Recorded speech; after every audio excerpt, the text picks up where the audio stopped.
How's it going, everybody? This is BeatTheBush. Welcome to the 14th episode of Don't Buy It, You Don't Need It. This is a series where I try to convince you to not buy certain items so that you can reduce your burn rate and increase your net worth all that much faster. Now, I do realize that sometimes there are very valid reasons for you to buy certain things. For example, maybe you absolutely require it for your livelihood. In those cases, sure, you can still buy it anyway.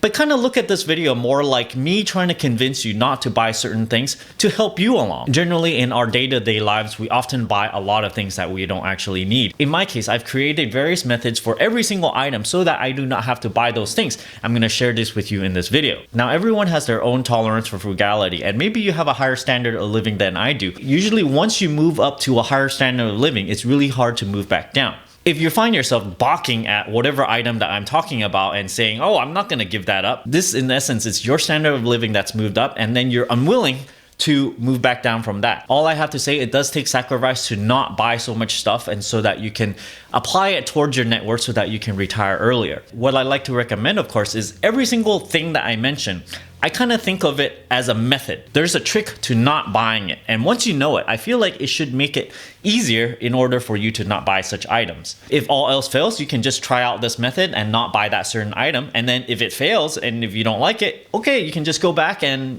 go back to how you were before. At least you give it a try. Now, the first thing I like to talk about is shampoo. For some reason, personally, I've been shampooing my hair and conditioning it every single day for many years in a row. For guys, this is absolutely unnecessary, but at the time, I was like, I really need to shampoo my hair or else my head gets itchy. The thing to realize is that the pores on your scalp has been conditioned to produce a lot of oil. So if you just stop shampooing for one day, it's gonna get itchy. So this is more like retraining your body to not produce so much oils. And then you can skip shampooing maybe one day, 2 days or 3 days. This is actually really healthy for your hair. And why do I recommend to do this? The less times that you wash your hair, the less shampoo that you use, it's significant. Let's say you used to wash your hair 7 days a week and suddenly you wash it 2 times a week. This is 3.5 times less shampoo. Over the course of the year, let's say you buy 3.5 bottles of shampoo, all of a sudden you only need to buy 1.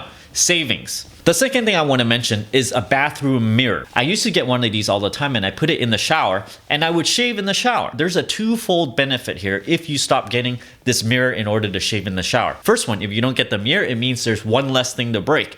When I used to get mirrors, I remember it breaking roughly about 2-3 years and I have to buy a new one. And what happens is I just keep on buying every few years and then, well, that's wasted money. So instead of buying this, I just stopped using it altogether and just go, well, I'm gonna shave instead after a shower. The hairs on your face will get a bit softer after a shower anyway. So once you jump out of it, then you shave. This has a second fold of benefit here because then you would shorten your shower time as well. Now, this is more for guys, and I'm not too sure what women can do to not shave in the shower. Perhaps you can shave outside and then jump in the shower. I'm not too sure. The third item is electronics, such as a radio that you can put in your shower. Any kind of electronic item that you put inside your shower is not gonna last too long because of all the water that's flowing through. There are usually rubber seals within these electronic items that prevents water from getting in. It works great the first 6 months, 1 year even, but after that, the rubber starts to get brittle and then the water would start seeping in.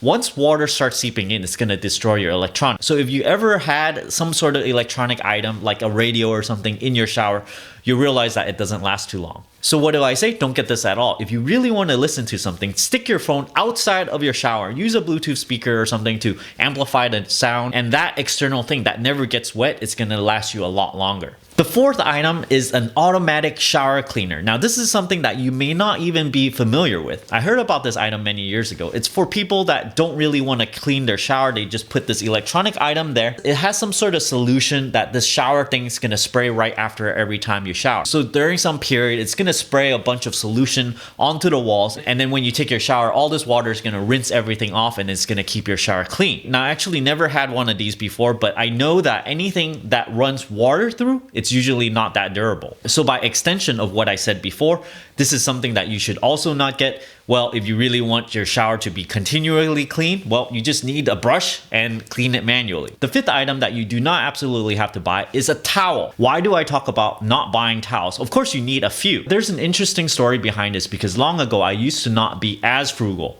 I remember acutely that I was visiting someone and then I saw their towel hanging on the wall, and it was a very, very old towel. It didn't have holes on it or anything, but it was very run down. It looked very used, but it was still usable. At the time I was very young. I think I was in high school or something, but when I looked at it, I was like, oh my gosh, I cannot believe that looks ugly. Why don't they just buy a brand new towel? A brand new towel only costs like a couple dollars. I mentioned this because I don't think that way anymore. If you have something and just because it's ugly but it's still usable, why should you go around just discarding it and then buying a brand new one? This is more like keeping an image, or if you like things to look brand new all the time.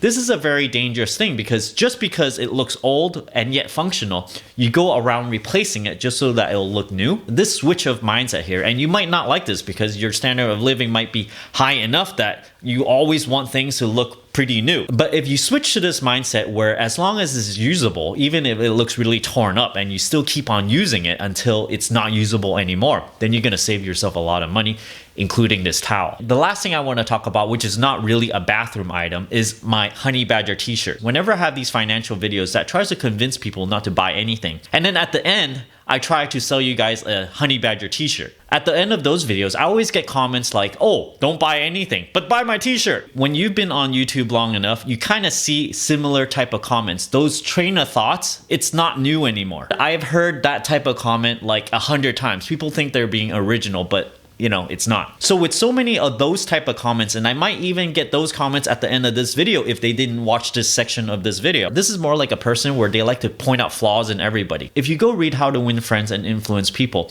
one of the items that's talked about in that book is to go very lightly on your criticism. If every single thing that comes out of your mouth, it's a criticism. If you hang out with friends, every single time they show you something brand new, you go, oh, you know, this is something wrong with it. I show you something I'm really proud of, and then you go, oh yeah, you could have made it better like this. People that do this pisses a lot of people off. That's all I have to say about it. Anyway, I still offer the Honey Badger t-shirt, but if you have a lot of t-shirts, of course you don't need another one. Most people have way too many shirts already. If you just buy another t-shirt, it'll just be another piece of clothing that you don't need. So unless you have a bunch of holes and you only have, you know, about 10 items of shirts to wear, and then 1 or 2 of them goes bad, then yeah, maybe you need to buy a new shirt, and then maybe you want to buy a Honey Badger t-shirt. But if you have more than that, and most people do, think of this more like a support for my channel. I would not ask brand new subscribers to buy this t-shirt, of course, because I did not give anything to them. I would not even ask regular subscribers who did not greatly benefit from my channel to get this t-shirt even. Who do I intend to buy this t-shirt but absolutely not required before?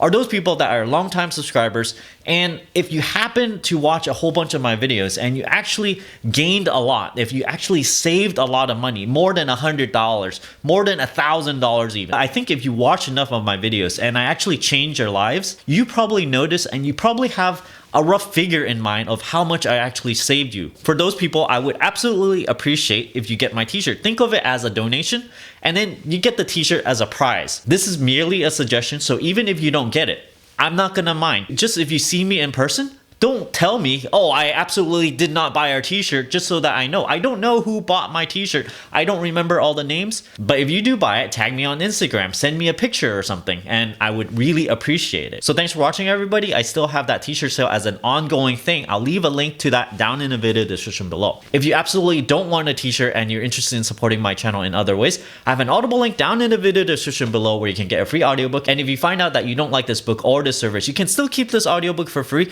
and help benefit this channel. I also have a Patreon over here if you're interested in getting early access to my videos. And as always, don't forget to subscribe to my channel over here and click that bell icon so that you get a new notification whenever I upload a brand new video. Thanks for watching.